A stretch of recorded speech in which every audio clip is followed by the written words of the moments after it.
The attic was silent except for the whisper of dust drifting in the moonlight. Among broken chairs, forgotten trunks, and yellowed photographs, an artist uncovered a scroll wrapped in silk. Its words, faint yet deliberate, spoke of an ancient ritual that could awaken shadows. The artist was no stranger to obsession. Their late grandmother's journals hinted at a form of puppetry that wasn't meant for performance, but for creation. A craft that straddled the border between light and darkness. That night, candles burned low as the first experiment began. A puppet no more than black paper stitched to sticks was pressed against the wall. Words from the scroll filled the air. At first silence, then a flicker. The puppet's hand twitched. Its outline rippled unnaturally. The shadow pulsed as though it carried a heartbeat. From silhouette to substance. The attic became a ritual chamber. Weeks of preparation led to a night when anticipation burned hotter than fear. The incantation reached its final syllable, and the shadow writhed against the wall. It elongated, shivered, and stepped forward. No longer two-dimensional, it emerged with depth and strange translucence, a body woven from night and fractured light. For a moment, the artist hesitated. Then a hand reached out. It was warm, alive, and trembling. The puppet had crossed over, adapting to the real.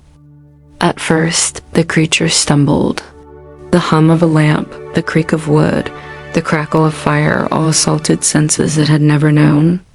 Its movements were childlike, curious, clumsy, fascinated by textures and reflections. But discovery soon became power. The puppet bent light itself, painting the attic with living shadows.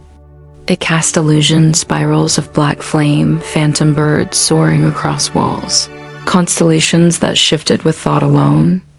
The paradox of existence. The artist wrestled with guilt. Had they created a wonder or committed a sin against nature? And the puppet itself felt the weight of paradox. This world dazzled it, but it was not its own. The shadows called to it, a silent gravity pulling it back.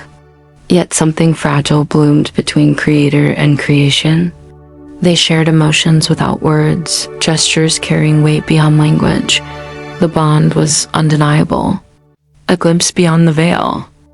On the final night, the puppet revealed what it truly was. With a sweep of its hand, the room dissolved into visions. The walls bled with secrets, memories buried, histories forgotten, futures half-formed and waiting. The artist stood transfixed as the veil between worlds thinned. In that moment, the puppet was not just alive, it was a messenger. A reminder that shadows are not empty, but alive with truths we cannot bear to see in daylight. And then, just as suddenly, the vision faded. Only the faint hum of candlelight remained, and a shadow resting quietly beside its creator. A shadow that was no longer only a shadow,